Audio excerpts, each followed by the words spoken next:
gandingan dan sokongan daripada parti-parti politik yang membentuk kerajaan perpaduan ini, sudah pasti kerajaan sedia ada ini akan kekal utuh demi memastikan agenda pembangunan yang akan diusahakan kelak dapat dijayakan untuk kemaslahatan rakyat. Saya juga berharap agar konsep Malaysia Madani ini dapat disesuaikan mengikut citra dan landscape negeri Sabah. Perkara ini penting memandangkan perbezaan yang pelbagai dan terdiri daripada sosio-budaya, sosioekonomi dan sosiopolitik. Sudah pasti acuan yang bersifat nasional ini diterjemahkan mengikut konteks tempatan agar konsep Malaysia Madani mencapai prinsip dan aspirasi yang ingin diketengahkan. Timbalan yang dipertua, saya juga ingin mengambil kesempatan untuk mengucapkan jutaan terima kasih kepada kerajaan apabila telah bertindak memulangkan kuasa untuk pelaksanaan perbelanjaan bagi pembangunan infrastruktur awam kepada Kerajaan Sabah dan Sarawak menerusi Jabatan Kerja Raya Negeri dan menyerahkan kuasa meluluskan projek-projek bernilai bawah 50 juta kepada Kerajaan Sabah dan Sarawak. Ianya merupakan satu tindakan yang tepat bagi mengurangkan karenah birokrasi yang menyukarkan usaha-usaha untuk menyegerakan projek-projek pembangunan infrastruktur. Sudah pasti langkah ini akan mempercepatkan proses projek-projek berkepentingan awam dan juga segera. Diharapkan kerajaan memberi pertimbangan untuk memberi lebih banyak penurunan kuasa dapat diberikan kepada kerajaan negeri Sabah. Diharapkan menerusi usaha ini, rakyat di Sabah dan Parlimen Kalabakan terutamanya dapat menikmati kemudahan pembangunan yang lebih baik dari aspek kemudahan jalan raya, air, elektrik dan sebagainya. Dalam masa yang sama, saya ingin mengutarakan beberapa isu di kawasan saya. Pertama, berkenaan status pembinaan klinik kesihatan Kampung Sungai Tamang di Pulau Sebatik. Ketiadaan klinik ini mengakibatkan penduduk terpaksa mengambil masa yang lama sehingga 50 minit dan sejam lebih menggunakan bot untuk mendapatkan rawatan di Hospital Tawau. Diharapkan isu ini dapat diselesaikan dengan kadar segera bagi menjamin kualiti perkhidmatan kesihatan yang baik dapat diterima oleh penduduk terutamanya di Pulau Sebatik. Kedua, saya berharap agar kerajaan dapat menghulurkan bantuan dengan membina semula jeti kayu yang roboh di Kampung Mentadak Baru dengan jeti baru konkrit. Ketiga, antara isu besar yang membelenggu Parlimen Kalabakan adalah masalah ketiadaan bekalan air bersih yang konsisten untuk tujuan kegunaan para penduduk. Keempat, masalah elektrik juga perlu diberikan perhatian memandangkan masih lagi terdapat kampung-kampung di Parlimen ini yang masih menggunakan genset untuk mendapatkan bekalan elektrik. Timbalan yang dipertua, antara aspek yang diberikan penekanan oleh Seri Paduka Baginda yang di Pertuan Agong adalah berkaitan usaha untuk membasmi kemiskinan. Menurut data IKASI sehingga 30 Jun 2022, ketua isi rumah yang dikategorikan sebagai miskin tegar meningkat kepada hampir 145,000 berbanding hanya 45,000 pada 2020. Malah, apa yang lebih membimbangkan lagi sekitar 600,000 ataupun 20% isi rumah M40 jatuh ke dalam kategori miskin kesan daripada pandemik COVID-19. Peningkatan yang ketara ini merupakan cerminan realiti yang mencengkam kehidupan rakyat pada waktu ini. Kantung rakyat terus ditekan dan diasak dengan situasi peningkatan kos sara hidup yang semakin tinggi. Kenaikan harga barang yang begitu ketara, kenaikan kadar semalaman yang meningkatkan kadar bayaran hutang, penyusutan pendapatan sehingga tiada simpanan, dan ada di antara rakyat yang hilang mata pencarian. Apabila kesemua masalah ini dihimpun dan rakyat terpaksa untuk mengharunginya hari demi hari, saya risau timbalan yang dipertua ada yang tewas dan jatuh ke kancah miskin tegar. Selain itu juga, isu kemiskinan bandar yang mencengkam golongan belia juga harus diberikan perhatian oleh kerajaan. Justru itu langkah penampan dan intervensi harus disediakan oleh kerajaan bagi memastikan rakyat dapat merasakan mereka tidak kesorangan di dalam melawan arus kemiskinan ini, kerana adanya kerajaan yang prihatin menghulurkan bantuan mengurangi beban mereka. Saya juga berharap agar kerajaan dapat menyediakan kediaman mampu milik seperti projek perumahan rakyat PPR dan projek perumahan rakyat termiskin PPRT, terutamanya di Parlimen Kelabakan, sebagai langkah untuk menyediakan kediaman kepada rakyat yang memerlukan, yang tidak mampu memiliki rumah, agar mereka ada tempat untuk berlindung. Timbalan Yang di-Pertua, selaku ahli parlimen daripada Sabah, saya menyambut baik hasrat murni Yang Amat Berhormat Tambun selaku Perdana Menteri untuk meneruskan usaha mengembalikan hak Sabah dan Sarawak yang terakhir sebelum ini di dalam Perjanjian Malaysia 1963. Perkara ini penting kerana Perjanjian Malaysia 1963 merupakan dokumen rasmi di antara Sabah, Sarawak dan Persekutuan Tanah Melayu untuk membentuk Malaysia.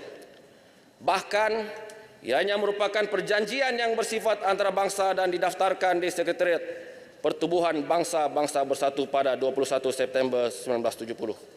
Besar harapan kami agar ia dapat direalisasikan dengan kadar segera, memandangkan perjanjian ini penting agar kemakmuran pembangunan ekonomi dan infrastruktur yang wajar dapat dikecapi oleh rakyat di Sabah dan Sarawak seiring dengan pembangunan yang dikecapi di Semenanjung.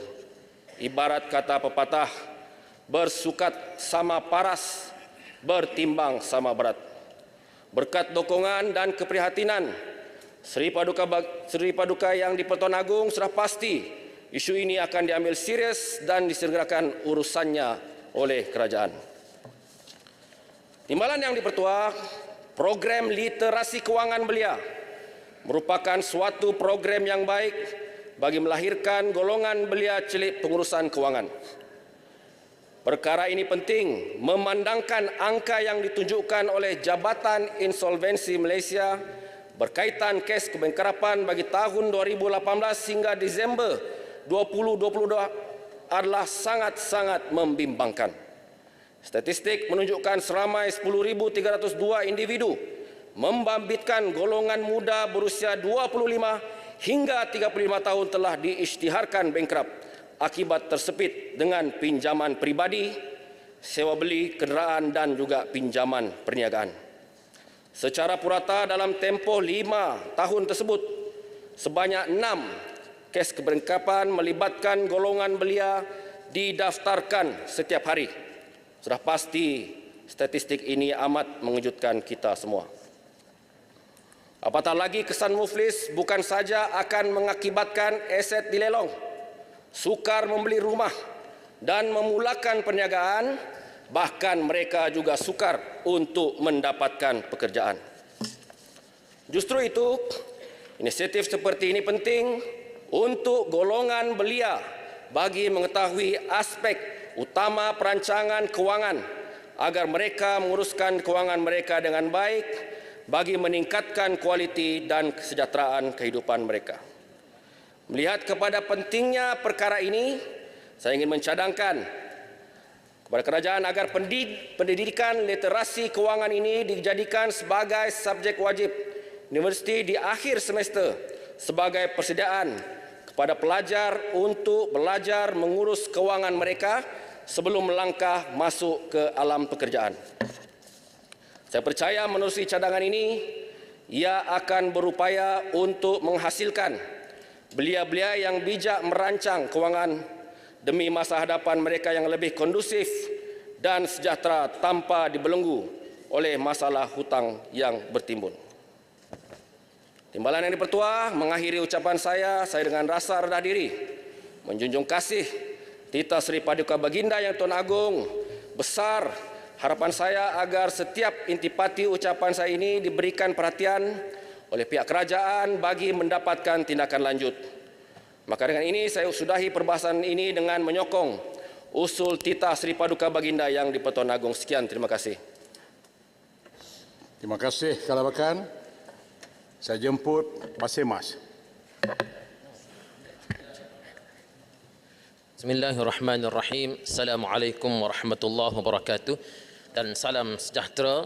Terima kasih kepada Datuk Yang di-Pertua kerana memberikan peluang kepada saya untuk membahaskan titah diraja sebagai ahli Parlimen Pasir Mas pada hari ini. Saya ingin mengungkapkan pantun, ibarat kapal dengan nakhada penentu arah menuju destinasi. Raja dan rakyat berpisah tiada, kasihnya dijunjung, titahnya ditaati. Saya juga ingin menjunjung kasih atas titah Duli Yang Maha Mulia Yang di-Pertua Agong pada istiadat pembukaan Parlimen baru-baru ini yang menyebut pelbagai isu dan permasalahan rakyat yang menzahirkan pandangan dan buah fikiran baginda selaku ketua negara ini. Dalam rata-rata ucapan, ahli-ahli Dewan mengucapkan syukur dan terima kasih kepada para pengundi masing-masing kerana dipilih sebagai ahli Parlimen. Saya ingin mengungkapkan hadis Nabi SAW yang menjadi peringatan kepada diri saya dan juga rakan-rakan ahli-ahli Parlimen sekalian.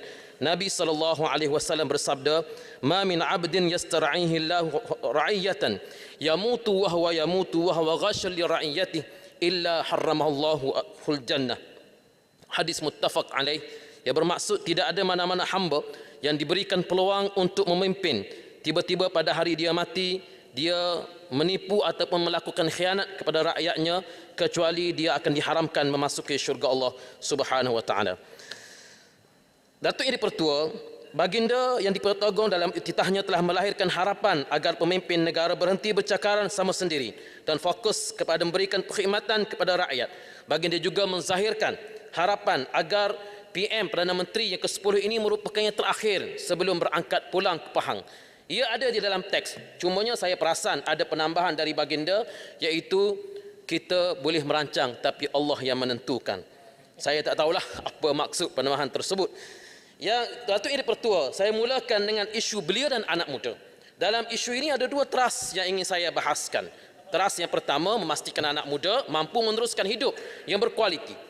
Saya mulakan dengan isu pelatih industri yang tidak diberikan allowance atau upah yang sewajarnya walaupun beban tugas mereka tidak jauh berbeza dengan pekerja tetap yang lain. Semalam ada satu soalan yang tak sempat dilontarkan. Isu berkenaan dengan pelajar-pelajar ataupun belia yang internship di sektor-sektor swasta. Pelatih industri ini seolah dieksploitasi oleh majikan mereka atas alasan mereka sudah pun diberikan peluang untuk menimba pengalaman di syarikat tersebut. Kerajaan yang lalu telah berjaya meminda akta kerja yang mengiktiraf internship ini di mana-mana penempatan sebagai pekerja selepas 6 bulan berkhidmat. Ia sekaligus mengelakkan majikan eksploitasi pekerja atas alasan mereka hanyalah intern semata-mata. Jadi kerajaan, saya fikir, perlu untuk mengambil langkah intervensi untuk menguatkuasakan pemberian allowance wajib untuk sektor swasta kepada semua pelatih industri. Kerajaan turut perlu berikan perhatian serius dan tuntas terhadap soal guna tenaga yang tidak penuh atau underemployment dengan izin. Data pada suku kedua tahun 2022 daripada Jabatan Perakaan Malaysia menyebut 36.7% daripada mereka yang berpendidikan tinggi bekerja bawah paras pendidikan dan kemahiran mereka, iaitu lebih daripada 1/3 Datuk Yang di-Pertua. Antara isu anak muda ialah perumahan. Rakan saya tadi daripada Kepala Batas telah pun menyebut isu ini sepintas lalu. Kita sudah dengar rukutan rakyat tentang harga rumah yang mahal ini.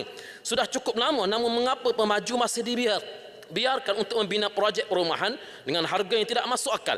Pada suku pertama 2022, 35,000 unit rumah, lebih 35,000 rumah yang telah siap dibina tidak dijual, dengan lebih separuh daripada bilangan itu bernilai bawah RM500,000 Malaysia seunit. Saya menyuruh kerajaan agar meneruskan inisiatif pengecualian bayaran duty stamp, malah menekan pemaju untuk mengutamakan projek perumahan yang mampu dimiliki oleh rakyat berpendapatan rendah dan sederhana.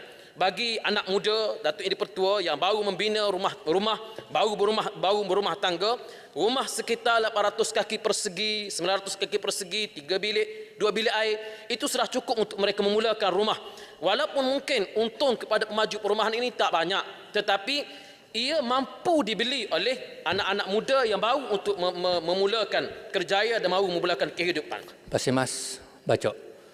Silakan Bacok. Nak minta pandangan, terima kasih Datuk Speaker. Nak minta pandangan Basimas tentang cadangan menteri nak dapatkan pandangan pihak pakar daripada negara jiran. Sedangkan kita ada pakar-pakar tempatan. Mohon pandangan yang berhormat. Masih masukkan dalam ucapan saya, apakah dari sudut cadangan lanjut, apakah plan terperinci kerajaan yang meminta kepakaran daripada negara jiran iaitu Singapura, kerana kita bimbang kepakaran ini datang menyusup masuk ke dalam negara kita dibimbangi membawa suatu agenda yang berbahaya. Saya tidak tuduh, saya tidak ingin menuduh, tetapi saya fikir kerajaan perlu membuat pembentangan secara Masih terperinci. Mas, apa agenda? Saya apa pergi agenda ke akan dibawa? trust yang kedua. Sebab itu saya tak Sila tuduh, terangkan. Ibu Ahmad. Saya tak tuduh. Minta mencela. Saya minta kerajaan Minta bentangkan celah. secara terperinci. Saya pergi ke trust yang kedua, membangunkan potensi anak muda akan terus menyumbang kepada negara. Saya ingin menarik perhatian Dewan tentang satu data berkaitan bilangan enrolment mahasiswa lelaki dan perempuan Masih, di Mas. kedua-dua universiti Mohon awam beri dan laluan. IPTS di semua pengajian bagi tahun 2021. Boleh beri laluan Masih Mas. Tak ada. Jantina lelaki 475,779 bilangan. Perempuan 635,680. Perbezaannya 163,901. Beza yang cukup jauh ini menunjukkan satu ketidakseimbangan yang ketara di antara pelajar lelaki dan perempuan. Justru melalui KPT saya fikir harus melakukan sesuatu bagi mengelakkan ketidakseimbangan ini berterusan. Anak-anak muda juga harus disedarkan bahawa pendidikan ialah satu pelaburan untuk masa depan, bukannya untuk mencari kerja semata-mata. Jadi kursus di universiti perlu sentiasa disegarkan agar selari dengan keperluan semasa. Hari ini anak-anak muda lepasan SPM, kebanyakan daripada mereka 72.1% data pada tahun lepas, mereka tak nak melanjutkan pengajian ke universiti. Kerana bagi mereka pergi universiti, balik 4 tahun belajar, balik universiti bekerja dengan rakan mereka yang tak masuk universiti. Itu isunya berlaku. Yang Muhammad, Minta maaf muah. Saya ada banyak lagi nak sebut ni. Terima kasih. terima kasih. Dalam Akta 355, saya berminat untuk mengetahui berkenaan status pindaan Akta 355 iaitu Akta Mahkamah Syariah bidang kuasa jenayah 1965. Saya dimaklumkan bahawa Menteri Hal Ehwal Agama baru-baru ini, tahniah, saya ucapkan tahniah, telah memberikan jaminan akan terus memperkukuhkan lagi Akta Mahkamah Syariah. Saya dimaklumkan rang undang-undang RU 355 ini yang telah diusahakan oleh kerajaan terdahulu telah diluluskan oleh Jabatan Peguam Negara pada 7 Oktober lepas. Jadi soalan saya ialah, apakah status RU ini pada waktu ini? Adakah sudah wujud garis masa jangkaan bila ia akan dibentangkan untuk dibahas di Parlimen? Isu berikutnya ialah kos sara hidup. Datuk Yang Pertua, hari ini saya membaca satu laporan daripada The Star berkenaan dengan isu inflasi dan kenaikan harga barang negara. Ia dikeluarkan minggu lepas oleh The Star yang menunjukkan bagaimana pembandingan kos barang-barang mentah yang terus naik. Timun batang sebagai contoh, RM1.80 1 kilogram pada 13 Januari 2023, 1 Februari 2023 RM6.50 1 kilogram. Lada merah RM10 1 kilo, naik RM12 1 kilo. Daun seleri RM10 1 kilo, sekarang naik RM15 1 kilogram. Kenaikan harga barang yang semakin naik ini menyebabkan rakyat terduduk. Bukan kami Perikatan Nasional sahaja yang terduduk, rakyat sudah terduduk. Menteri kata bahawa Perikatan Nasional akan terduduk, tapi sebenarnya hari ini rakyat sedang terduduk dengan kos sara hidup. Saya ucapkan tahniah pada Menteri Pulai, ya Muhammad Pulai, yang mengkampeng untuk menu rahmah. Saya fikir itu satu inisiatif yang cukup baik. Tapi menu rahmah ini satu inisiatif yang cukup baik daripada kerajaan, walaupun tidak melibatkan perbelanjaan kerajaan. Tetapi 2 hari lepas saya membaca satu kenyataan daripada pengurusi Ketua Pengarah Urusan Maiden bahawa menu rahmat ini akan bertahan selama 3 bulan sahaja kalau harga-harga barang mentah ini tidak dipantau berlaku seperti hari ini. Jadi saya bimbang menu rahmah ini akan menjadi kosmetik semata-mata, tidak dapat bertahan kalau sekiranya harga barang mentah ini terus naik secara mendadak. Di hadapan kita selepas daripada ini bulan Ramadan, kemudian hari raya, kemudian datang pula raya haji dan sebagainya, harga barang akan terus meningkat. Dan ia tidak mustahil akan menyebabkan cita-cita kerajaan untuk menjadikan menu rahmah ini dapat dinikmati oleh semua tidak dapat menjadi kenyataan. Datuk Yang Pertua, berikutnya saya ingin menyebut kepada berkenaan dengan ucapan-ucapan rasis. Dan di-Pertua Agong menyebut bahawa rakyat Malaysia sepatutnya mengelakkan daripada isu-isu perkauman dan sebagainya. Tadi Ya Berhormat daripada Bagang menyebut isu-isu ucapan-ucapan yang dikatakan nak menyembelih dengan izin orang bukan Islam dan sebagainya. Sebenarnya ucapan-ucapan seperti ini kalau kita ambil daripada penyokong biasa, sudah tentu akan timbul pelbagai-pelbagai perkara yang di luar daripada kawalan. Termasuklah daripada DAP sendiri. Kalau saya tengok 23/11 2022, Superman Hugh ditahan selepas video tular seorang daripada penyokong Kuat Pakatan Harapan menyebut bahawa Superman Hugh ditahan oleh polis kerana dalam ucapannya ini menyebut perkara-perkara yang saya fikir adalah merupakan satu dialog yang sangat-sangat menjijikkan. Antara lain ialah sekarang biarkan mereka ketuhanan Melayu beragama Islam yang boleh mampus berpecah belah. Ini Pak Mas, minta celah. Saya quote dengan ucapan ini. Ini sudah ditwist. Ini sudah ditwist. Boleh tak? Terang sikit. Sila. Yang Superman Hugh itu yang cakap, dia adalah cakap racist. Yang racist bukan tunjuk kepada semua orang Melayu. Oleh itu fact adalah sudah ditwist. So jangan guna contoh ini. Jadi dia tunjuk pada siapa ya Muhammad? Dia cakap yang orang yang racist. Okey. So jika terasalah. Apalah macam ucapan tadi. Sama Tuju dengan kepada Bagan. yang dimaksud kafir harbi. Saya tak setuju. Ucapan yang disebut oleh Bagan pun saya tak setuju. Yang disebut oleh ini pun saya tak setuju. Tapi kalau kita memetik ucapan penyokong biasa, banyaklah kita boleh nampak dalam dewan ni. Itu ucapan biasa, ini ucapan biasa. Ini isunya Ibu Ahmad. Saya tak nak bela siapa-siapa. Semua sudah ada dalam siasat polis. Jadi isu Superman Hugh ni termasuk bila Wabi Bagan sebut apakah status siasatan. Saya pun juga nak tanya. Apakah status siasatan kepada Superman Hugh ini atau sudah jadi Superman terbang ke angkasa? Saya tak tahu. Wallahualam. Baik. Itu isunya. Sebab itu, kalau nak sebut ucapan rasis, mari kita kumpulkan ucapan rasis yang disebut oleh ahli-ahli dewan ini. Salah seorang daripada ahli dewan ini menyebut kalau PAS mentadbir negara, negara akan menjadi Taliban. Negara akan menjadi Taliban.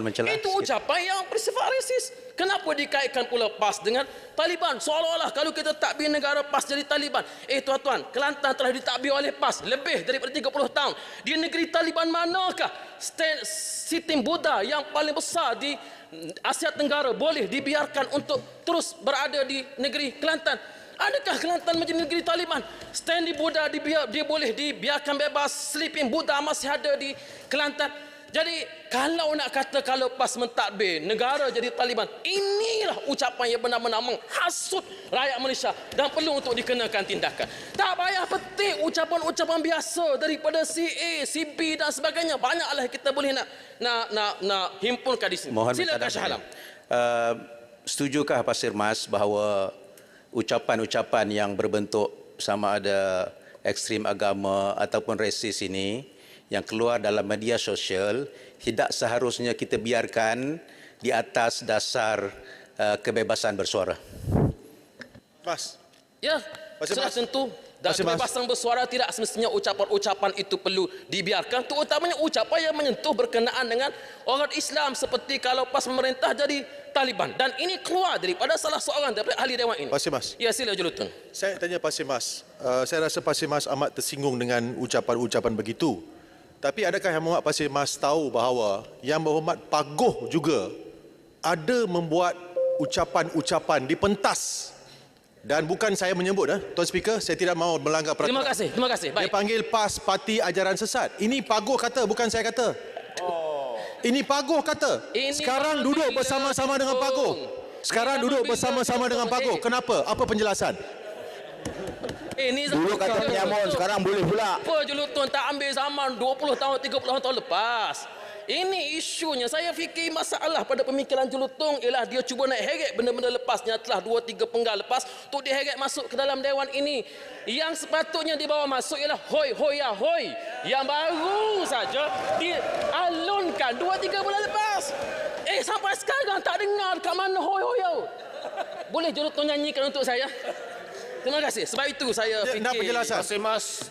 Saya boleh bagi penjelasan? Sila. Pasir Mas, tadi saya kurang setuju dengan kenyataan Pasir Mas mengatakan kenyataan mengheret PAS tu seolah-olah kita buat tuduhan atau dia melibatkan umat Islam. Tidak. PAS tidak boleh mewakili keseluruhan umat Islam. Jangan kita samakan PAS dengan umat Islam. Kita hanya cakap PAS, ini politik. Terimalah hakikat politik. Mana ini segala politik ini, jangan. kita dicampurkan dengan isu agama. PAS memang tidak mewakili Ya. keseluruhan orang Islam. Memang. Ya, saya habiskan dulu, Kalau baru yang di-Pertua ini. bagi masa pada saya sejam pun tak apa, saya bagi peluang kepada semua ahli Muhammad untuk nak berbahas. Tetapi yang Pasir di-Pertua- Mas, boleh landing ke? Landing. Terima kasih. Jadi saya ucapkan terima kasih kepada semua ahli-ahli Muhammad. Kita bercakap soal pemikiran, kita bercakap wacana secara ilmiah. Saya fikir bahawa ini masanya untuk kita sama-sama balik pada teras kepada pembinaan negara kita. DAP, ahli-ahli parlimen DAP di dalam dewan ini orang yang baik-baik. Mereka terpilih daripada kalangan yang orang yang baik-baik. Tapi mereka tak boleh untuk menafikan bahawa asas penubuhan DAP itu sendiri ialah untuk menyamaratakan di antara Bumiputera dan tidak Bumiputera. Ahli-ahli parlimen UMNO perlu ingat bahawa anda sebagai ahli-ahli parlimen daripada UMNO bolehkah untuk terus berada dalam kerajaan di mana itulah dia matlamat daripada DAP, iaitu Bumiputera dan bukan Bumiputera adalah sama. Tidak Terima ada kasih, Speaker. apa-apa. Saya tidak mau isu guna peraturan, tapi DAP tidak pernah meminta supaya orang Melayu dan orang tidak Melayu itu dianggap sebagai diiktiraf sebagai sama rata. Tidak, kita menghormati perlembagaan dan hak keistimewaan orang-orang Melayu. Tolong perbetulkan. Saya tidak mau menggunakan Terima peraturan. kasih, Jelutung. Saya datang tidak bersahaja, Datuk Ketua. Deklarasi setapak daripada laman web DAP Malaysia sendiri mengesahkan. Macam mana ahli parlimen Jelutung tak baca laman web DAP sendiri ni? Pasir Mas. Ni saya rasa dia kena ada kursus. Muhammad Pasir Mas, tolong perbetulkan fakta. Tolong perbetulkan fakta. Deklarasi setapak kukuh pandangan DAP bahawa dalam proses pembinaan negara, pembinaan pengasingan rakyat dalam dua kelompok Bumiputera dan bukan Bumiputera adalah ditentang. Ini dalam laman web. Baru tadi saya print. Jadi saya fikir Yang Berhormat, dah berulang kali kita menyatakan bahawa kita menghormati hak keistimewaan orang-orang Melayu. Tolong jangan mengelirukan dewan. Baca deklarasi Shah Alam tak? Saya tak sebut Deklarasi tentang Shah hak Alam. kita. Dah baca? Saya betul-betul kod ayat yang ada Jika dalam lebih anda perlu yang ada- web ni. Tak, jadi Tanya Pagoh dulu kenapa dia gunakan istilah parti ajaran agama sesat dulu. Tanya Pagoh. Adakah kamu akan bezakan Tanya Pagoh dulu. Tanya Pagoh. Tanya Pagoh. Tanya Pagoh dulu. konas pada isu lain. Jadi Pasir Mas, saya fikir- Jangan guna istilah lain. Adakah kami pernah bezakan Bumiputera atau bukan Bumiputera? Semasa kami kata B40, kami nak jaga sebab semua. itu saya kata ahli parlimen DAP dalam Kebajikan dewan ini mereka B40 kami orang tidak yang akan bezakan yang baik-baik Bumiputera dan yang juga dipilih bukan sebagai Bumiputera. calon mewakili rakyat. Tapi asas kita Pasir bercakap Mas. dari sudut ilmiah dan juga Pasir Mas, akademik. Pasir saya Mas. tambah sikit tentang Ini apa landing yang ini. apa yang Jadi, kurang dalam tapi kalau mau saya boleh fotostat untuk diedarkan sebagai Pasir suatu Mas, Pasir Mas, kalau nak baca deklarasi Pasir Mas, putih, bukan putih, ya. Bagi Pasir Mas landing dulu. Yang Berhormat Pasir Mas. kalau nak baca deklarasi setapak, perlu juga baca Pasir Mas nak landing dah tu. baca bersama dengan perlembagaan parti DAP yang mana dalamnya tersebut ada disebut bahawa DAP menghormati hak keistimewaan dan kedudukan keistimewaan orang Melayu. Okey, point baca taken. bersama kedua-dua Cover document dengan ini. tak cover. Jangan baca satu hanya satu. Pasir Mas, satu soalan terakhir. Pasir Mas. Satu soalan terakhir. Ya. Ada tidak Pasir Mas setuju dengan istilah yang diberikan oleh Yang Berhormat Pagoh tentang PAS? Setuju tidak? Terima kasih Pagoh. Terima kasih Pagoh. Terima kasih kepada Jelutung. Berterima kasih dengan Pagoh sebab istilah itu. Terima kasih Okey, okey, Jelutung. okey. Tambun sama juga. Saya fikir saya kena menghormati Datuk Yang di-Pertua. Jadi oleh demikian saya menutup ucapan ini dengan harapan kepada kerajaan yang ada pada hari ini supaya dapat untuk kita terus menghormati hak kebebasan bersuara. Saya fikir apa gunanya kita bebas daripada penjara kalau kita keluar untuk memenjarakan hak kebebasan rakyat. Terima kasih Datuk Yang di-Pertua. Terima kasih. Saya jemput Bangi. Terima kasih Datuk Yang di-Pertua. Assalamualaikum warahmatullahi wabarakatuh. Salam Malaysia Madani. Pertama sekali saya bersyukur kepada Allah Subhanahu Wa Taala kerana hari ini saya telah diberi peluang untuk berdiri dalam Dewan yang mulia ini untuk membahaskan usul menjunjung titah Seri Paduka Baginda Yang di-Pertuan Agong. Saya berdiri di sini buat julung kalinya mewakili warga dalam kawasan Parlimen Bangi. Umum mengetahui bahawa kawasan Parlimen Bangi adalah kawasan parlimen yang paling ramai pengundi. terdapat lebih daripada 300,000 pengundi yang layak mengundi di Bangi. Dan alhamdulillah pengundi Bangi telah memberi mandat yang meyakinkan kepada saya untuk mewakili mereka dalam Dewan yang mulia ini. Terima kasih kepada semua pengundi Bangi kerana telah menjalankan tanggungjawab anda. Dato' Yang di-Pertua, saiz parlimen yang begitu besar sudah tentu memberi kesan kepada nilai undi seseorang yang mengundi di kawasan Parlimen Bangi. Saya ambil contoh, beberapa kawasan parlimen dalam negeri Selangor sendiri ada 50 atau 60,000 pengundi. Jika dibandingkan dengan seorang pengundi di Bangi, ini bermakna nilai satu undi pengundi kawasan-kawasan parlimen ini adalah bersamaan dengan 5 atau 6 undi dalam kawasan Parlimen Bangi. Isu ini dengan izin, isu malapportionment ini perlu dipandang serius. Saya sedar peruntukan dalam jadual ke-13 Perlembagaan Persekutuan, iaitu pemberatan sewajarnya perlu diberikan kepada kawasan-kawasan luar bandar. Dan juga sudah tentu kepentingan Sabah dan Sarawak perlu dilindungi sebagai wilayah dalam Persekutuan Malaysia supaya seimbang dengan kawasan parlimen di Semenanjung. Ini semua termaktub dalam Perlembagaan Persekutuan dan wajib kita junjung dan kita hormati. Tetapi pada masa yang sama, Suruhanjaya Pilihan Raya harus melihat semula kawasan-kawasan parlimen mega seperti Bangi ini. Jika perlu dipecahkan kepada 2 atau 3, usulkan kelak. Jika perlu pindaan parlimen, bentangkan. Saya suarakan ini, Dato' Yang di-Pertua, bukan untuk saya sebagai ahli Parlimen Bangi, tetapi untuk pengundi kawasan Parlimen Bangi supaya nilai undi mereka sekurang-kurangnya hampir sama dengan nilai undi pengundi di kawasan lain.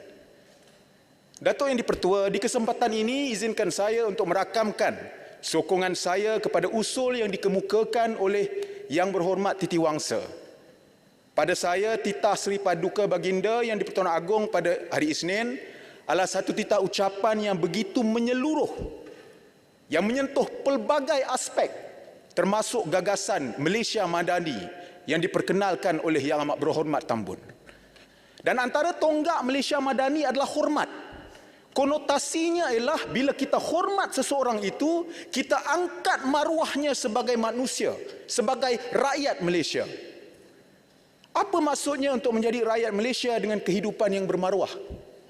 Pada saya, ia bermaksud individu warga Malaysia ini harus diberi ruang untuk mengamalkan hak mereka dalam Perlembagaan Persekutuan. Ini termasuk hak untuk hidup, hak untuk dilayan dengan sama rata di sisi undang-undang, dan juga hak sivil dan politik atau dengan izin civil and political rights, seperti kebebasan bersuara, kebebasan berhimpun dan lain-lain lagi. Dato' Yang di-Pertua, dengan media sosial rakyat dapat menyuarakan pendapat mereka, kritikan mereka, rintihan mereka. Ya, kadang-kala mereka juga suarakan caci maki mereka. Tapi apalah sangat dimaki di rakyat apabila kita ada kuasa. Kadang-kala itu sahaja cara untuk rakyat luahkan isi hati mereka. Tapi malangnya undang-undang yang ada membenarkan suara rakyat ini dibungkam oleh pemegang kuasa hanya kerana hantaran tersebut tidak disenangi oleh mereka atas kepentingan politik. Saya ingin khusus menyentuh tentang Seksyen 233, Dato' Yang di-Pertua, Seksyen 233 Akta Komunikasi dan Multimedia. Undang-undang yang menjenayahkan ekspresi atas talian, yang menjadikan ianya satu jenayah apa-apa hantaran atas talian yang lucah, yang sumbang, palsu, mengancam atau jelik sifatnya dengan niat untuk menganiaya, mengugut, mengganggu atau menyakitkan hati. Seksyen ini begitu luas. Dan oleh kerana ia begitu luas, maka ia boleh dan telah disalahgunakan oleh mereka yang memegang tampuk kuasa sebelum ini. Besar harapan saya dalam tempoh jangka hayat parlimen ini, Kerajaan Perpaduan akan membentang pindaan terhadap seksyen ini.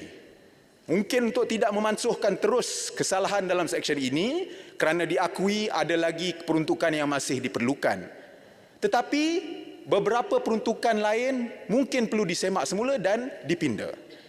Saya bagi satu contoh. Pada saya, pasukan Liverpool itu jelik sifatnya. Tapi takkanlah apa-apa hantaran tentang pasukan Liverpool harus disiasat oleh polis. Maka kerana ia terlalu luas, maka kita perlu lihat semula pindaan-pindaan ini, Datuk Yang di-Pertua, untuk dipertimbangkan dan supaya ianya boleh selari dengan gagasan Malaysia Madani. Tetapi Datuk Yang di-Pertua, ini tidak bermakna bahawa kebebasan itu adalah kebebasan tanpa had. Ini juga tidak bermakna bahawa kebebasan itu adalah kebebasan untuk memfitnah. Memastikan rakyat boleh bersuara bukanlah menghalalkan ekspresi-ekspresi yang boleh mengganggu gugat keharmonian masyarakat. Saya ulang sekali lagi supaya jelas di sini. Kebebasan bersuara bukan kebebasan memfitnah, menipu atau membakar sentimen perkauman. Malaysia ini, Datuk Yang di-Pertua, adalah begitu bertuah kerana kita mempunyai kepelbagaian agama, bangsa dan budaya. Dalam titah Seri Paduka Baginda Yang di-Pertuan Agong tempoh hari, Baginda telah menyentuh mengenai semangat muhibah sebagai asas kepada kestabilan negara. Baginda juga bertitah bahawa keutuhan keharmonian ini hendaklah menjadi agenda utama negara. Di kawasan Parlimen Bangi, kawasan inilah kawasan parlimen campuran. Bangi mempunyai hampir 50% pengundi Melayu, 38% pengundi Cina, 11% pengundi India dan lain-lain kaum peratus yang berbaki. Ya, saya berdiri di sini sebagai seorang wakil rakyat berbangsa Melayu dan beragama Islam. Tetapi saya bukan hanya mewakili bangsa Melayu atau orang Islam sahaja. Saya mewakili semua warga Bangi, baik Melayu, baik Cina, baik India atau apa-apa kaum atau keturunan sekalipun. Inilah prinsip yang telah dipersetujui dan menjadi asas kepada negara ini. Sebuah negara di mana Islam adalah agama persekutuan, tetapi agama lain bebas diamalkan dengan aman damai. Sebuah negara yang mana Melayu mempunyai kedudukan istimewa, tetapi hak dan kepentingan komuniti lain terpelihara. Dan di sini seorang ahli parlimen DAP mengatakan dalam dewan ini, jadi sebenarnya tak ada isu langsung. Kami hormat Perlembagaan Persekutuan, Datuk Yang di-Pertua. Malangnya dalam kegairahan kita ni orang politik berpolitik, perkara-perkara yang menggugat keharmonian semakin dibawa ke politik arus perdana. Tadi saya ada sentuh tentang ekspresi atas talian. Tetapi kita telah lihat bagaimana retorik perkauman yang melampau dan bahaya ini telah diberi satu platform arus perdana melalui penyedia platform media sosial seperti TikTok dan juga Facebook. Ini amat membimbangkan, Datuk Yang di-Pertua. Kita perlu ada batas-batas jelas tentang apa yang dibolehkan dalam politik. Kita sebagai ahli politik mempunyai tanggungjawab untuk memastikan bahawa dalam kita bersaing untuk meraih undi, jangan sekali-kali kita musnahkan hubungan antara kaum dalam negara yang tercinta ini. Kita tidak boleh mengambil pendekatan bumi terbakar atau dalam bahasa Inggeris dengan izin Scorched Earth Policy. Maka saya dengan ini menggesa ahli-ahli Dewan Yang Mulia ini untuk bersama-sama menolak politik perkauman yang melampau dan membahayakan negara. Marilah kita bersama-sama berpolitik dengan matang, dengan persaingan idea, pendapat, bukannya dengan perseteruan sentimen bangsa dan agama. Datuk Yang di-Pertua, saya ingin akhiri ucapan perbahasan saya dengan menyatakan bahawa kita kini mempunyai satu peluang keemasan untuk benar-benar mengangkat politik kita ke satu persada yang lebih tinggi.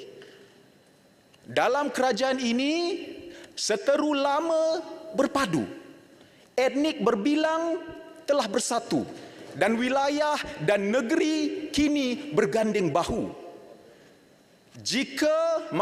Apabila kerajaan perpaduan ini berjaya merealisasikan potensinya, maka ia boleh menjadi model dan panduan untuk segala bentuk kerjasama politik di masa hadapan.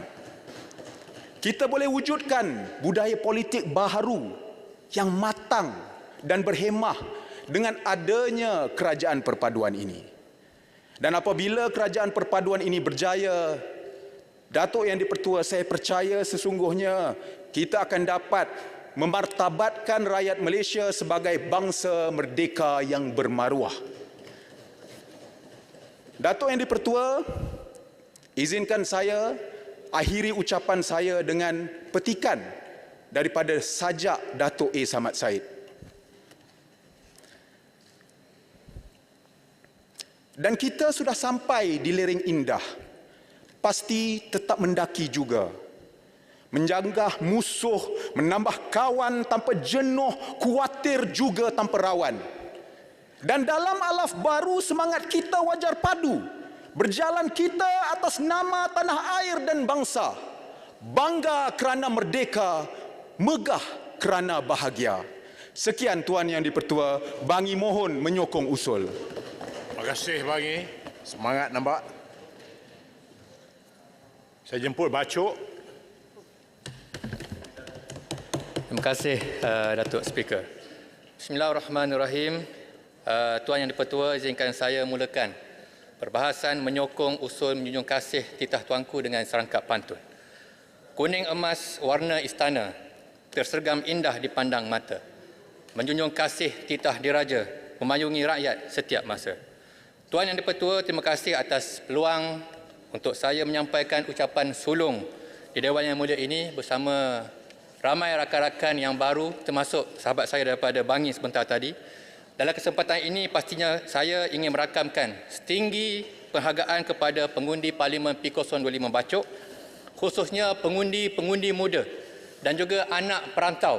Anak-anak perantau yang sanggup meredah kesakan jalan berjam-jam di atas jalan untuk pangkah satu undi saja dan balik memastikan kemenangan di Kelantan itu yang telah menunaikan tanggungjawab pada PRU 15 yang lalu. Dan saya terima kasih di atas kepercayaan yang diberikan untuk berkhidmat dan membawa suara Bacok di Dewan Yang Mulia ini. Tuan Yang Pertua, Bacok turut menzahirkan junjung kasih kepada tuanku di atas keprihatinan yang dizahirkan oleh baginda terhadap golongan miskin, di samping golongan petani, penternak dan nelayan, supaya kerajaan terus mengambil langkah untuk meringankan beban kos pengeluaran makanan. Apatah lagi golongan ini sangat ramai di Bacok sebagai sebuah daerah pesisir pantai yang ramai golongan petani dan nelayan. Justru kami di Bacok di Kelantan ini khususnya amatlah mengharapkan penerusan program bantuan oleh pihak kerajaan tanpa menganaktirikan mana-mana pihak dalam bentuk allowance sara hidup, subsidi baja termasuk pada tanaman kontan dan bahan makanan, termasuk sokongan pemasaran dan bimbingan usahawan. Datuk Yang di-Pertua, banyak yang telah diperkatakan tentang pemulihan ekonomi, pemulihan negara secara atas. Banyak kita di Dewan Yang Mulia ini mengutarakan pelbagai pandangan dan cadangan, dan saya mau menarik perhatian ahli-ahli yang berhormat untuk kita reverse dengan izin proses ini untuk kita merenung ke bawah, mencerap daripada bawah ke atas. Kita belajar daripada golongan petani, nelayan dan peternak bagaimana mereka memerah keringat mereka dan bagaimana kita boleh belajar daripada mereka untuk kita pulihkan negara yang kita kasihi ini. Tuan Yang Pertua, pada hemat saya, jika kita perhatikan bagaimana golongan nelayan, petani dan penternak membanting tulang empat kerat, kita akan peroleh banyak pelajaran untuk kita pulihkan ekonomi dan juga politik maupun sosial negara kita. Yang pertamanya, kalau kita lihat bagaimana nelayan tidak akan turun ke laut seorang diri, Datuk Yang di-Pertua. Tidak ada penanam padi yang jaga petaknya tanpa berpakat dengan petak-petak di sebelahnya.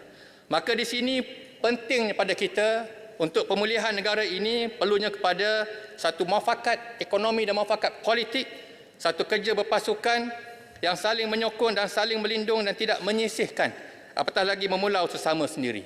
Inilah satu pelajaran yang sangat penting untuk kita ambil, dan dalam konteks yang lebih besar, inilah prinsip federalisme yang perlu dijunjung oleh kita semua. Kerjasama ekonomi ini melibatkan di antara pihak kerajaan dan juga pihak swasta. Pihak kerajaan dan swasta perlu seiring. Saya, pihak rakyat khususnya golongan B40 dan M40, orang-orang golongan pekerja di bandar khususnya, menyambut baik inisiatif yang dibuat oleh pihak Kementerian Perdagangan Dalam Negeri dan Kos Sara Hidup dengan menu rahmahnya. Tetapi timbul kegusaran di pihak peniaga bagaimana perkara ini boleh dipastikan kelestariannya dan memberikan keuntungan yang sama rata, win-win situation dengan izin kepada pihak swasta.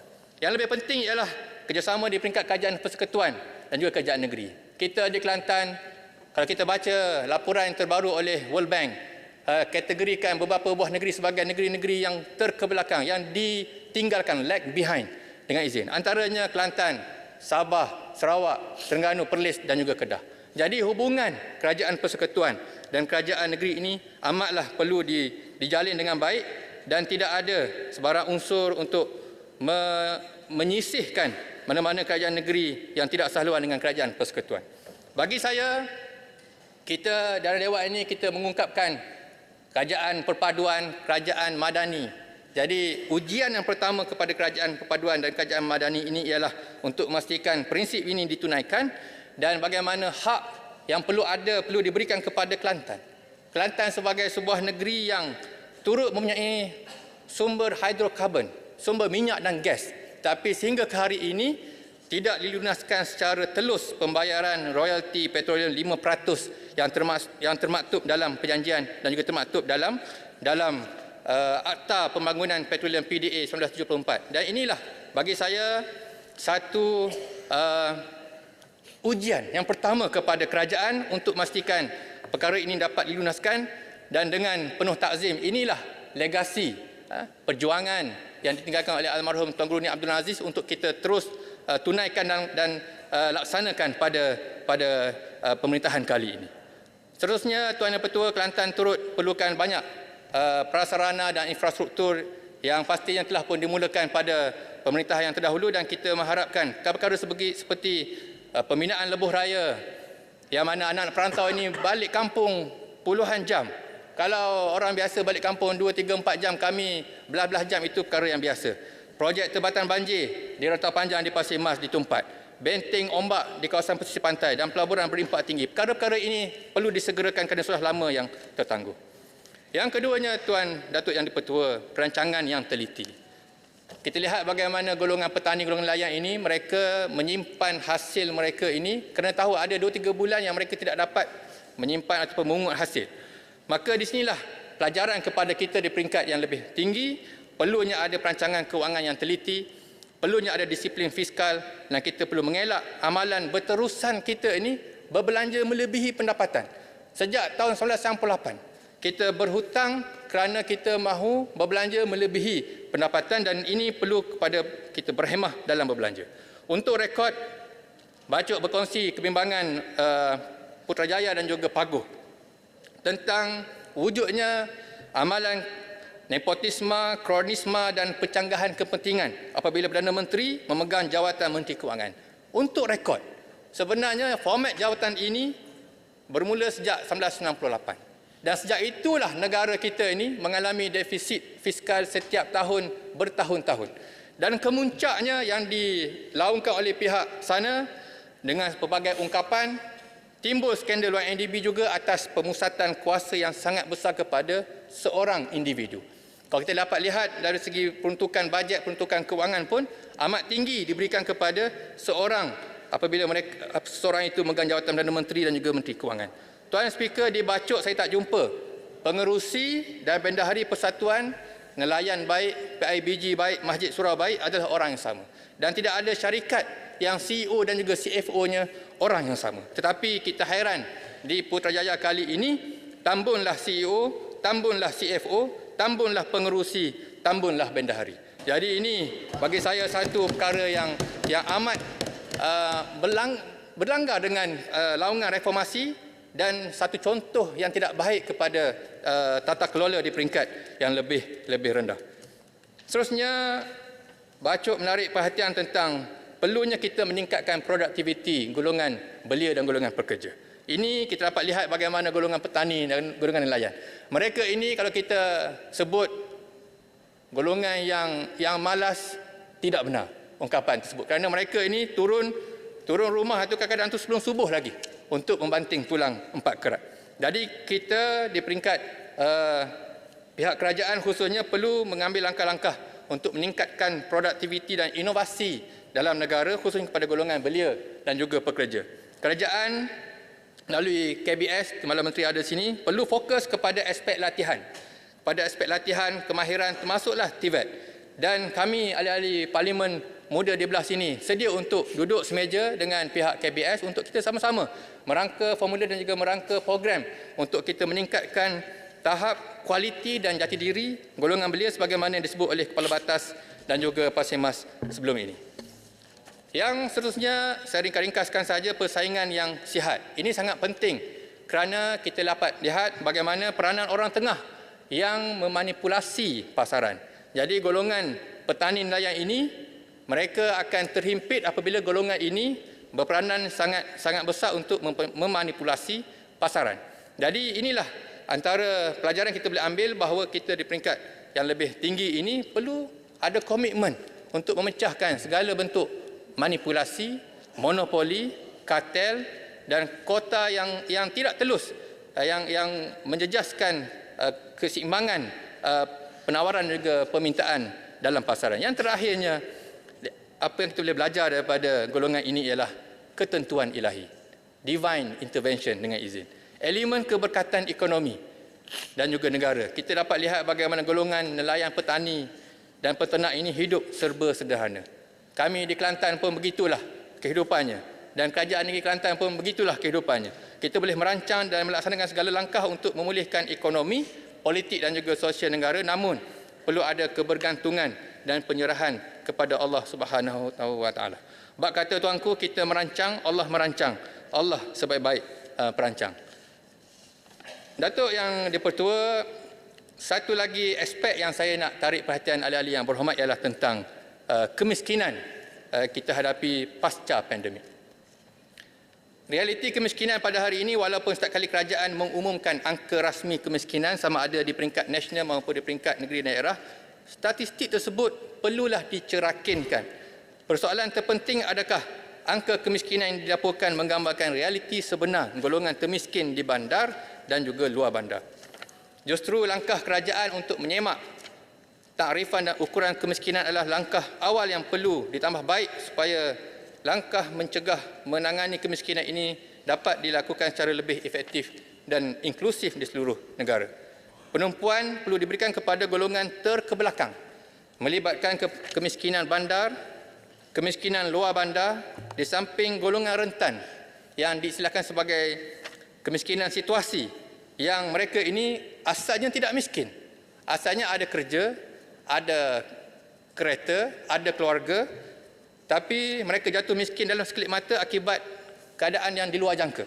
Diberhentikan kerja, hilang upaya, kemalangan dan seumpamanya ini, maka perkara ini perlulah diberikan perhatian dengan satu mekanisme untuk kita menampan golongan yang tiba-tiba miskin ini.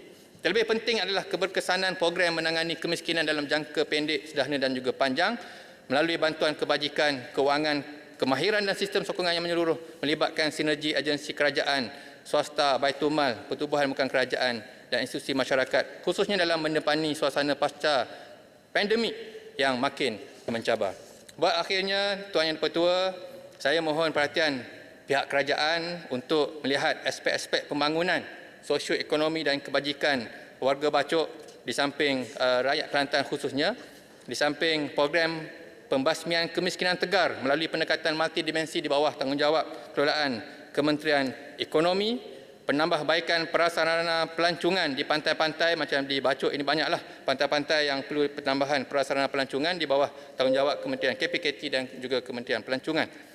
Untuk golongan petani dan nelayan, fasiliti jeti perikanan di Pantai Kemasin, di Pulau Belongan dan Pantai Baru juga perlulah diberikan perhatian di samping kajian untuk mengatasi kesesakan lalu lintas yang diharungi oleh anak-anak perantau dan juga anak-anak yang bekerja di luar ini untuk balik ke kampung halaman, perlulah diberikan perhatian oleh pihak Kementerian Kerja Raya. Sekian saya kira daripada Bacok, daerah yang kaya dengan kemiskinan namun tidak miskin dengan budi dan kebaikan. Dari Jelawat ke Pantai Irama, singgah sebentar membeli suasa Kebajikan rakyat perlu dipelihara, ekonomi rakyat perlu diperkasa. Bacuk menyokong. Terima kasih. Terima kasih Bacuk. Sekarang saya jemput Parit Sulung. Terima kasih Datuk Yang di-Pertua. Assalamualaikum warahmatullahi wabarakatuh dan salam sejahtera. Terima kasih atas peluang untuk membahaskan usul junjung kasih titah diraja ke bawah Duli Yang Maha Mulia Seri Paduka Baginda Yang di-Pertuan Agong. Dan saya nak mengambil kesempatan ini juga untuk mengucapkan ribuan terima kasih atas sokongan pengundi kepada saya untuk meneruskan khidmat bakti di P147. Saya nak memulakan perbahasan ini dengan menyokong agenda pemekasaan tivat negara yang ditekankan oleh kerajaan.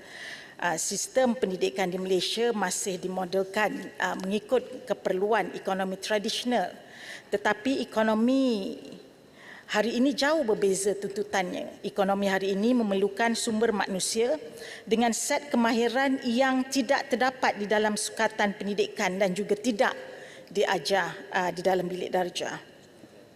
Keperluan latihan kemahiran sektor perkhidmatan dan industri perlu saling melengkapi. Kerjasama dengan pihak industri sudah semestinya memberikan nilai tambah kepada apa yang sedia ada. Teknologi, automasi dan sistem maklumat telah mula menggantikan keperluan pekerjaan tradisional. Ini adalah fenomena global dan bukannya hanya berlaku di negara kita saja.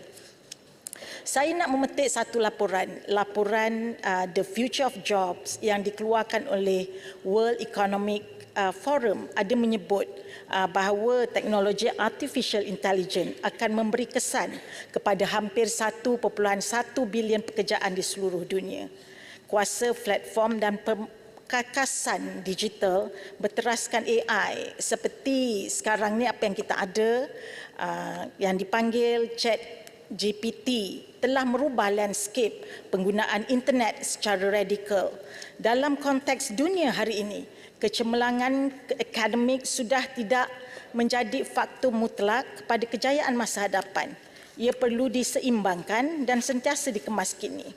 Saya menyokong perancangan pemekasaan TVET agar masalah ini akan dapat diatasi.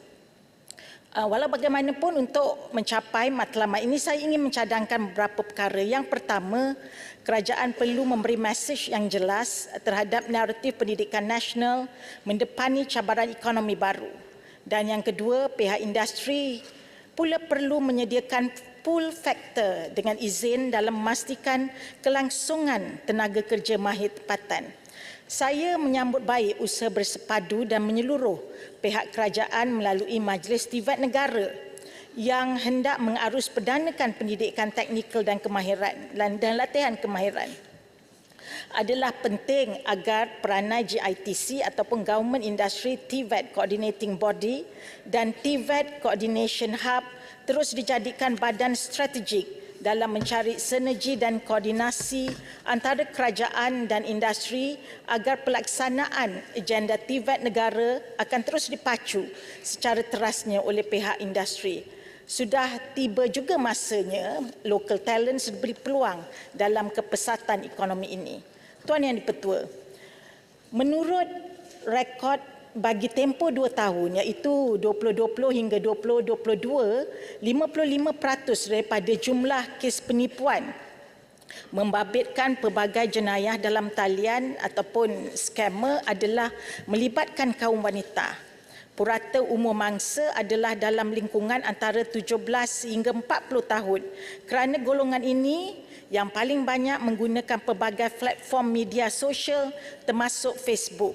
Ramai wanita didapati telah menjadi mangsa skam dalam talian. Dan menurut rekod oleh PDRM, pada tahun 2020 saja terdapat sebanyak 47 kes penipuan dalam talian dilaporkan setiap hari. Jumlah ini meningkat kepada 57 kes tahun 2021 dan sehingga Mei 2022 jumlah ini meningkat kepada 72 kes setiap hari. Sebagai langkah mengekang dan memerangi kes penipuan dalam talian dan menyuntik kesedaran serta kefahaman umum terhadap jenayah dalam talian, usaha yang berterusan perlu kita lakukan dalam mengekang kes jenayah dalam talian terutamanya yang melibatkan wanita. Dalam konteks ini, soalan saya pada kementerian adalah sejauh manakah keberkesanan kempen #taknakscam dalam memerangi jenayah cyber, dan adakah kerajaan ada cadangan untuk mewujudkan pusat sehenti bantuan mangsa skamer yang melibatkan pelbagai agensi seperti SKMM, PDRM, Bank Negara, Association of Banks in Malaysia, IBIM, Jabatan Peguam Negara dan yang lain-lain. Dan seterusnya, adakah kerajaan ada perancangan untuk memperkenalkan mekanisme pampasan dana pemulihan seperti yang diusahakan oleh Monetary Authority of Singapore? Dan soalan seterusnya pula adalah, adakah kerajaan ada melaksanakan kerjasama strategik dengan pengusaha media digital yang sering digunakan oleh skamer bagi mengenal pasti langkah-langkah yang perlu diambil untuk memastikan platform ini tidak terus dipergunakan untuk aktiviti jenayah dalam talian. Tuan Yang Dipertua, boleh minta celah Petaling Jaya sekejap aja. tentang skam. Terima kasih Tuan Yang Dipertua, sebab saya turut jalankan satu gerakan namanya Scam Victim Support, iaitu memberikan sokongan kepada mangsa-mangsa yang kena skam. Sebab ramai mereka dapat trauma dan adanya selain kehilangan harta, tetapi ada juga kehilangan dari segi emosi dan juga dari segi kehilangan kawan-kawan yang bersama dengan mereka. Jadi persoalan saya adalah, selain daripada cadangan untuk wujudkan satu fund untuk membantu, apakah lagi desakan ataupun cadangan yang kita boleh adakan supaya bank-bank turut bertanggungjawab dan bukan sahaja mangsa yang bertanggungjawab terhadap scamming case sebegini? Saya nak minta ucapan ataupun pencerahan Petaling Jaya dimasukkan dalam ucapan saya, sebab saya rasa Yang Berhormat Menteri lebih layak untuk menjawab persoalan yang diutarakan oleh Yang Berhormat. Tuan Yang Dipertua, antara faktor penghijrahan anak muda daripada luar bandar ke bandar adalah kurangnya peluang pekerjaan di kawasan luar bandar dan kualiti hidup yang lebih baik di bandar, seperti bandarnya ada hospital yang lebih baik, kualiti sekolah yang lebih baik dan sebagainya.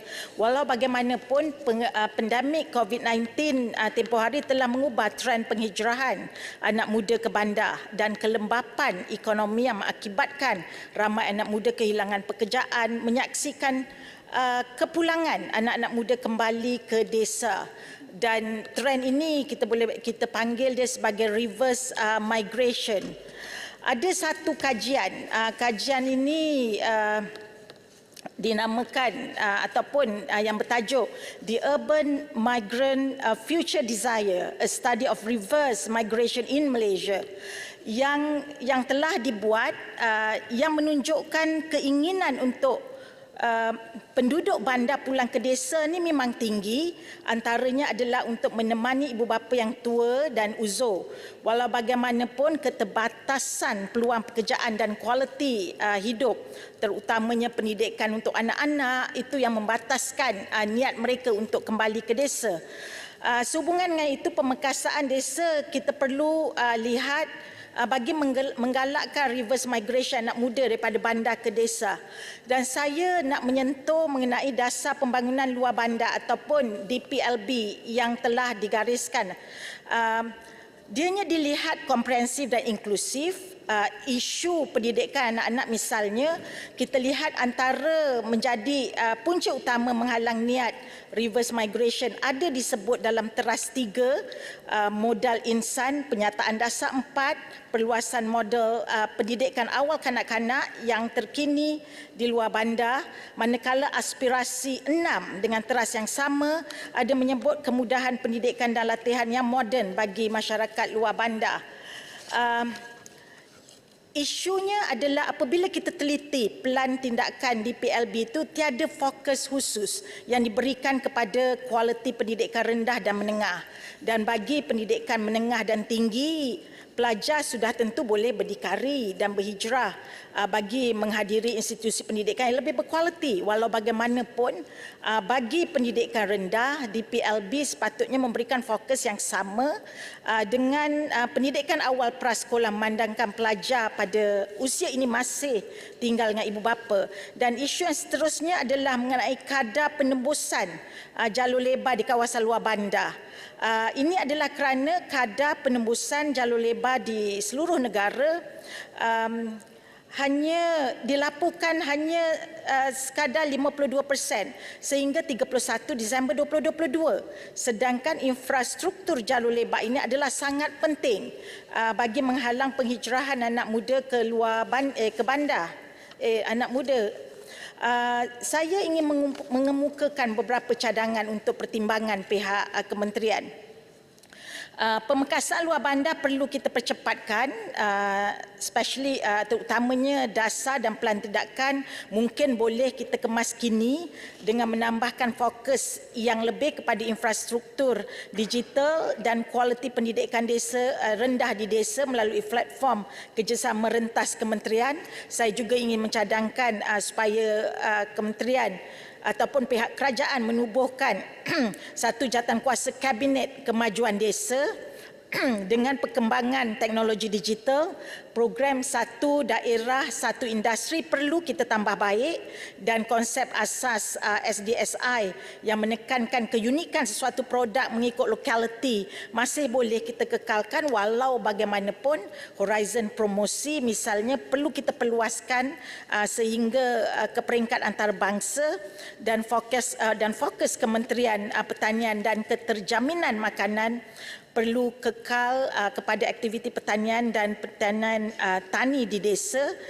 Masalah pengedaran dan rantaian nilai ketika COVID-19 telah memaksa kementerian ini memberi fokus khusus kepada pertanian bandar dan separa bandar. Walau bagaimanapun, bagi menghalang penghijrahan anak muda ke bandar, pertanian desa kita perlu perkasakan terlebih dahulu bagi membentuk suasana ekonomi yang kondusif dan penciptaan peluang pekerjaan baru di desa dengan menarik taraf kualiti hidup di desa, termasuk meningkatkan akses jalur lebar.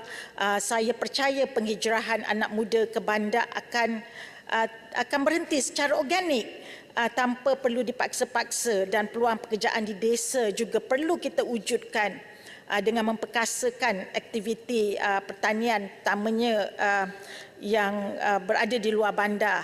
Tapi bentuk pertanian ini perlulah sesuai dengan jiwa anak muda dan perlu ada engagement bersama dengan anak-anak muda bagi mendapatkan maklum balas mengenai perkara tersebut.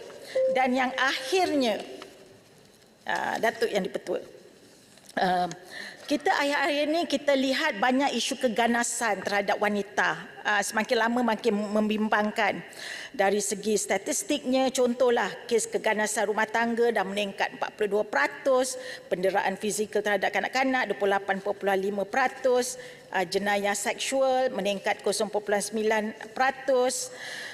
Dan saya percaya jika golongan wanita ini kita perkasakan, pelindungan hak asasi wanita kita dapat pertingkatkan, rantaian keadilan sosial wanita kita dapat perkukuhkan, dan peranan wanita dalam dimensi profesional kita dapat lipat gandakan. Saya cuma nak bertanya pada pihak kementerian, apakah ada kolaborasi antara kementerian, contoh Kementerian Dalam Negeri, Ekonomi, Undang-Undang dan juga Pendidikan terutamanya dalam merencanakan agenda pemekasaan wanita ini agar lebih berkesan. Itu saja perbahasan saya, Datuk Yang di-Pertua. Terima kasih banyak-banyak di atas peluang yang diberikan. Dengan ini saya menyokong. Terima kasih Parit Sulong. Dan yang terakhir saya jemput Jeli. Datuk Yang di-Pertua, Kota Belud lepas Jeli kan? Nampaknya akan dapat prime time minggu depan. Hari inilah habiskan, Datuk Yang di-Pertua. Tak sempat. Saya ada masa Silakan, Jeli. Minta maaf. Bismillahirrahmanirrahim. Assalamualaikum warahmatullahi taala wabarakatuh. Terima kasih kepada Datuk Speaker yang telah memberikan ruang dan waktu untuk saya turut berbahas menyokong usul menjunjung kasih di atas titah diraja ke bawah Duli Yang Maha Mulia Paduka Baginda Tuan Agong sempena pembukaan rasmi penggal kedua Parlimen ke-15. Cerita hikayat si tanggang nakhoda disumpah keras menjadi beting. Raja dan rakyat berpisah tiada, ibarat aur dengan tebing. Saya juga ingin mengambil kesempatan untuk mengucapkan penghargaan dan terima kasih kepada seluruh rakyat Jeli, terutamanya kepada pengundi-pengundi seramai 27,000 yang telah mengundi saya dalam penjeli yang telah mengangkat saya untuk berada di Jeli ini, di Parlimen ini, dan insya-Allah saya sebagai wakil Jeli akan memainkan peranan yang berkesan sebagai suara rakyat di Jeli di atas satu legasi yang telah diletakkan oleh Yang Berhormat Datuk Seri Mustafa bin Muhammad. Justru itu, di dalam perbahasan ini, saya akan memberi tumpuan yang lebih kepada isu dan juga permasalahan di dalam Parlimen Jeli khususnya dan sedikit mengenai isu negara. Datuk Yang Dipertua, tanaman komoditi yang menjadi sumber rezeki utama rakyat di pendalaman, khususnya di Kelantan dan Jeli ialah getah. Pernah satu ketika dahulu, harga getah melambung tinggi lantaran permintaan yang begitu tinggi oleh negara pengguna. Namun pada hari ini, kita semua tahu dan sedar permintaan terhadap getah asli merudum, jatuh di kerana perkembangan getah sintetik. Semestinya, situasi ini menimbulkan kerisauan dan menyukarkan penoreh getah pegubung kecil untuk melepasi kelangsungan hidup yang menekan dengan kos hidup yang semakin tinggi. Apatah lagi dalam suasana sekarang ini yang sebab-sebabnya naik. Makanan naik, pakaian naik, semua naik. Yang tak naiknya lah, yang tak turun ialah minyak. Baiklah Datuk Dipertua, bagaimana pegubung kecil dan keluarga getah untuk meneruskan hidup mereka dengan purata harga getah pada tahun 2002 hanyalah sekitar RM2.20 per kilogram. Sudahlah harga getah rendah di kerana cuaca yang tidak menentu, kekerapan menoreh hanyalah 16 hari 1 bulan. Ini bermakna kalau dalam 1 tahun penoreh getah hanya boleh keluar menoreh ialah selama 6 bulan dalam setahun. Bermakna 6 bulan lagi mereka tidak boleh menoreh dan langsung tidak ada sumber pendapatan pada masa itu. Kita sedia maklum, kerajaan membantu mereka melalui bantuan musim tengkujuh, iaitu sebanyak RM800 setahun. Dengan jumlah ini, dapat kita bayangkan di sini bagaimanakah penerima getah itu untuk hidup dan untuk menjaga keluarga mereka. Justru itu Jeli ingin menyarankan dan memohon pihak kerajaan menimbang secara bersungguh-sungguh, iaitu mencari mekanisme untuk menstabilkan harga getah dan menstabilkan dan meletakkan harga lantai sekurang-kurangnya sebanyak RM4 sekilogram, berbanding dengan harga semasa yang kini bergerak sekitar RM2.20 dan juga sehingga RM2.50 1 kilogram. Jeli percaya dan meletak pengharapan yang tinggi kepada Yang Amat Berhormat Tambun yang kini sedang memimpin kerajaan Malaysia, memimpin kerajaan Banani, cakna kepada nasib penoreh getah. Demonstrasi Baling 74, kalau Datuk Petua masih ingat lagi, 48 tahun yang lepas, membuktikan bagaimana Yang Amat Berhormat Tambun berjuang habis-habisan membela penoreh getah di Baling atas isu kelaparan. Itu dahulu semasa Yang Amat Berhormat Tambun menjadi pemimpin pelajar. Dan sekarang Yang Berhormat Tambun sudah menjadi Perdana Menteri. Bak kata pepatah, perahu sudah di air, dayung sudah di tangan, apa ditunggu lagi? Belalah rakyat, belalah penoreh getah sepenuhnya perjuangan Tambun di Baling dahulu.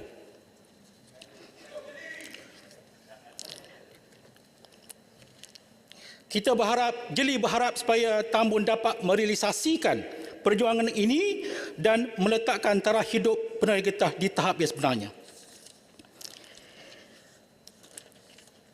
Datuk Speaker, sebagai rakyat Malaysia, kita amat berbangga apabila dikhabarkan. Yang Berhormat Jeli Puncak Borneo minta laluan sikit je nak sokong Yang Berhormat Jeli punya ni.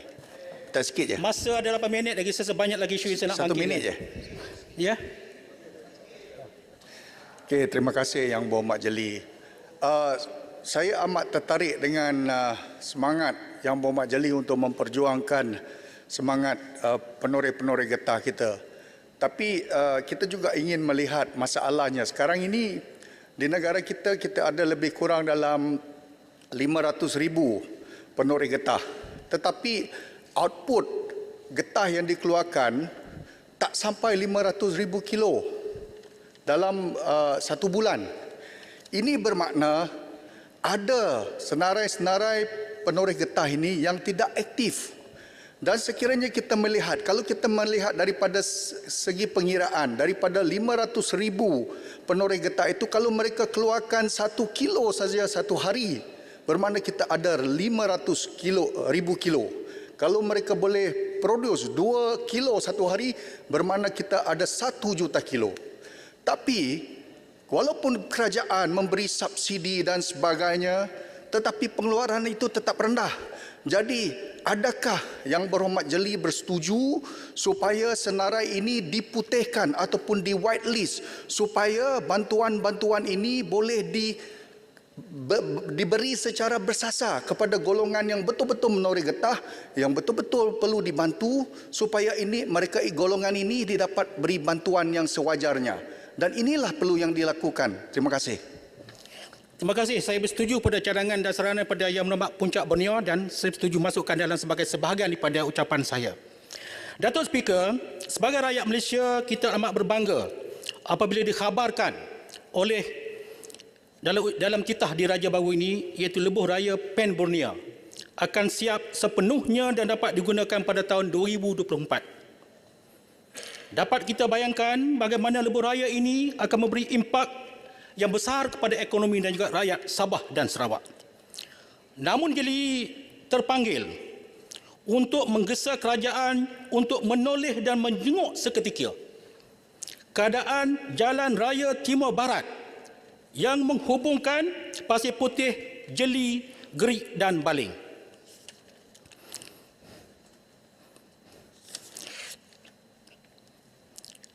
Mengimbau kembali ke belakang, jalan raya ini telah siap dan telah dibuka dengan rasminya kepada seluruh pengguna jalan raya pada tahun 1982.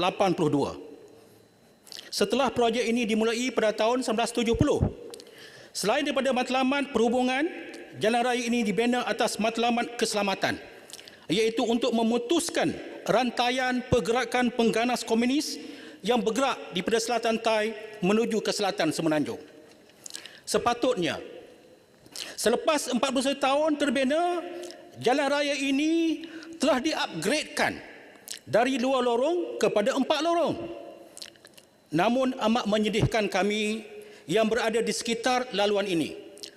Pengguna-pengguna daripada Pasir Putih, daripada Terengganu, daripada Tanah Merah menuju ke Pulau Pinang, menuju ke Kedah, dan pengguna daripada Perak menuju ke Kelantan melalui raya ini amat sedih kerana nak dapatkan 4 lorong pun tak dapat. Yang 2 lorong ini pun, kalau kita nak sebut sebagai jalan raya pun tak layak sebagai jalan raya. Keadaan permukaan jalan yang berlubang-lubang, yang tidak rata, dengan selekoh yang amat tajam dan berbahaya, menuruni bukit yang curam tanpa garisan yang jelas dan kadang-kadang langsung tidak ada garisan. Keadaan jalan ini jika dibiarkan, ia boleh mengundang kecelakaan yang boleh meragut nyawa dan memang telah banyak meragut nyawa.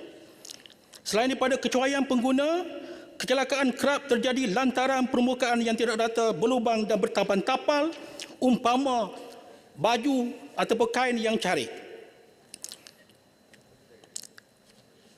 Kalau mengikut statistik yang dikeluarkan oleh bahagian trafik IPD Jeli untuk tahun 2002 sahaja, sejumlah 190 kemalangan berlaku yang merenggut 8 nyawa dengan kecederaan parah sebanyak 18. Oleh itu saya merayu sebagai wakil rakyat di Jeli supaya saya bagi pihak Raja Jeli dan seluruh pengguna jalan Timur Barat dan daripada seluruh negara meminta supaya kerajaan dapat melihat akan keadaan ini dan bersungguh-sungguh supaya keadaan ini dapat dibelai. Apatah lagi tuan-tuan, YDP yang dipertua, saya juga ingin menyatakan bahawasanya selain daripada keadaan jalan yang berlubang, elemen bahaya di jalan itulah gajah. Dengan keadaan gajah yang berkeliaran di waktu malam ini cukup berbahaya. Jeli sarankan supaya pihak kerajaan mengambil langkah untuk mengumpul gajah ini, diletak di satu tempat dan kita bina satu sanctuary gajah sebagai satu tarikan pelancong di laluan jali tersebut.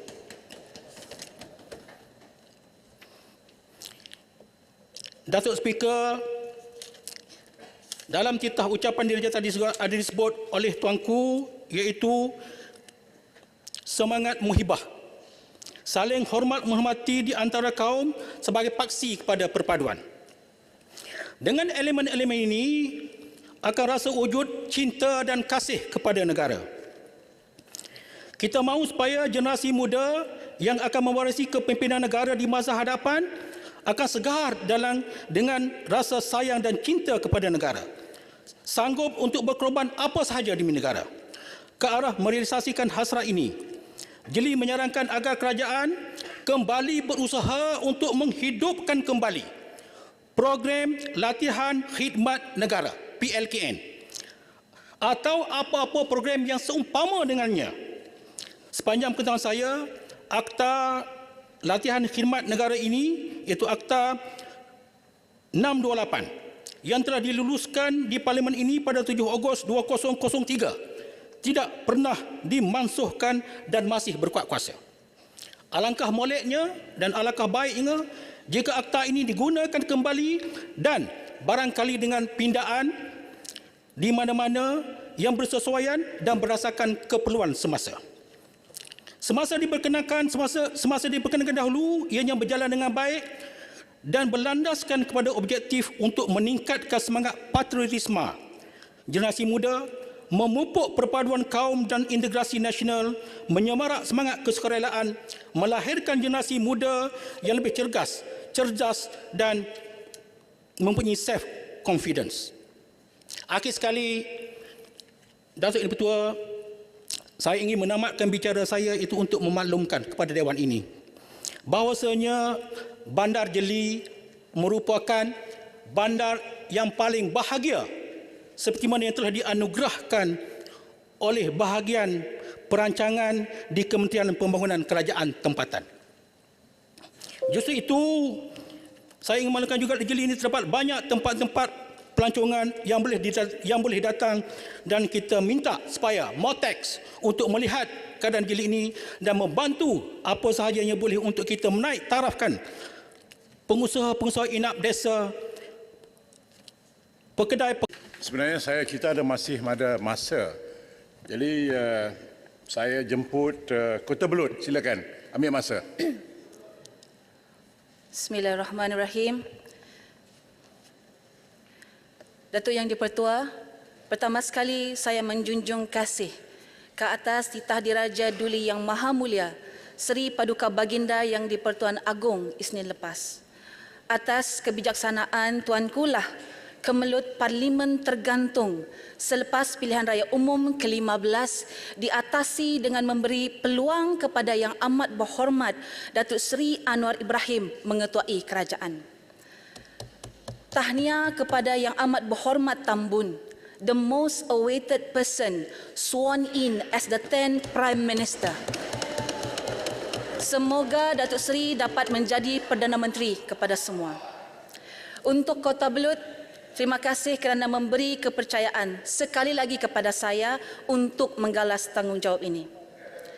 Datuk Yang Dipertua, kerajaan perpaduan ataupun unity government diilhamkan daripada keinginan baginda untuk mewujudkan satu pentadbiran, a cohesive unit agar Malaysia boleh berfungsi sebagai satu negara. intense politicking in the last few years mewujudkan keadaan tidak menentu. Malah kalau dibiarkan berterusan boleh melumpuhkan seluruh sistem kerajaan. Kita, we the politicians are the biggest culprits. We must bear the responsibilities to right the wrongs of our sins. Kerajaan perpaduan atau unity government seharusnya diterjemahkan melalui tindakan yang dipraktik untuk kebaikan negara. Ia mesti dirasai dan dilihat berfungsi. Mere sloganeering tidak akan membawa apa-apa kebaikan kalau kesungguhan atau keikhlasan tidak wujud dalam hati. Di Sabah keadaan sedikit pelik dan langsung bukan cerminan kerajaan perpaduan atau unity government. Walaupun parti warisan yang menzahirkan terlebih dahulu sokongan kepada Yang Amat Berhormat Tambun, kami dikelompokkan sebagai oposisi di peringkat wilayah Sabah. Kami bukan menuntut jawatan tapi hanya keadilan dan ruang untuk berkhidmat di kawasan yang kami wakili. This reminds me of the song made famous by ABBA, "The Winner Takes It All."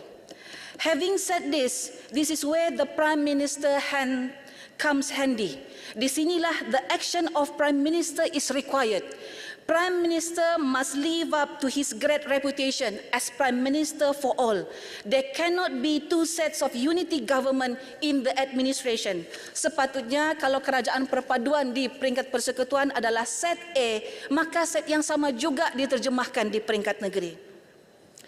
Untuk mak kau dah tak kiti kui pinesak pesak sasak dan sen. Kiti-kiti jo pentu tak sabak. Selagi kiti sasak mokok pesak, selagi eno nyak tabuti kemajuan yang sepatut ni kiti ampun. Peti tonjo mo dembilak kiti. Kalau saya ketua menteri, saya akan bagi semua adun Sabah peruntukan. Sebab saya, I'm a Sabahan first, dan parti. Saya mahu unite Sabahan. And this is the mentality every Sabahan should have. Datuk Yang di-Pertua, saya sangat teruja apabila tuanku bertitah mengenai Malaysia Agreement 1963 yang mana saya dan kebanyakan ahli-ahli Parlimen Sabah telah lama perjuangkan. Terima kasih Yang Amat Berhormat Perdana Menteri kerana telah memulangkan semula hak mengawal selia gas Sabah kepada Kerajaan Sabah.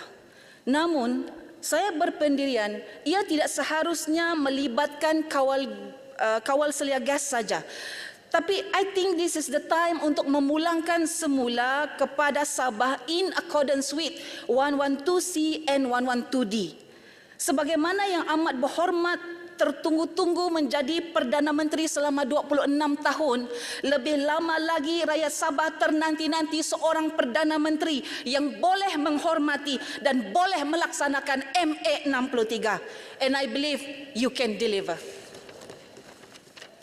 Datuk Yang di-Pertua, the King has also desire to drive along the Pen Borneo.